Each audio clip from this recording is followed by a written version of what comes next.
श्री हरि हरिशरणम। आज म तपाईहरुलाई यो ब्रह्म पवित्र कसरी बनाइन्छ, यो ब्रह्म पवित्र कसरी बनाइन्छ त्यो तपाईहरुलाई म देखाउन गइरहेको छु। सबैभन्दा पहिले हामीले यस्तो यो कुसको आवश्यक पर्छ। कुसलाई चाहिँ भिजाएर यसरी बाट्नु पर्छ। अहिले मैले चाहिँ यसलाई बाटेर तयारी गरिसकेको छु, अथवा नबाटे पनि हुन्छ।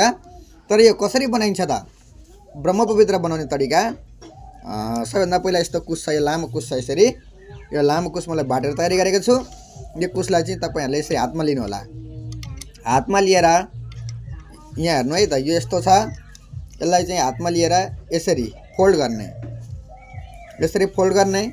यसरी फोल्ड गरिसकेपछि यहाँबाट तपाईहरुले यसरी यसलाई तान्ने, थोरै तानेर यो जुन कुस छ यसलाई चाहिँ तल दबाएर यहाँ यो दुईटाको बिचबाट यसरी, यो दुईटाको बिचबाट यो यसरी तान्नु भयो भने यसरी ब्रह्म पवित्र बन्छ।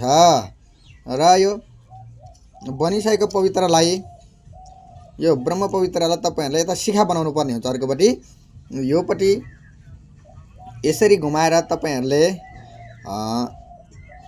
यताबाट यसरी शिखा बनाउनु हो भने यो ब्रह्म पवित्र यसरी तयार हुन्छ। यहाँ हेर्नु है त, कति मजाको ब्रह्म पवित्र बन्यो। यसै गरी तपाईहरुले अभ्यास गरेर ब्रह्म पवित्र बनाउन सक्नुहुनेछ। अत्यन्त सजिलो छ, सरल छ। यसै गरी गर्नु होला। बुझ्नु भएन भने बिचमा भिडियो पज गरेर कसरी गरेको छ त्यो राम्रोसँग ध्यान दिएर गर्नु भने अवश्य तपाईहरुले पनि यसरी ब्रह्म पवित्र बनाउन सक्नुहुनेछ।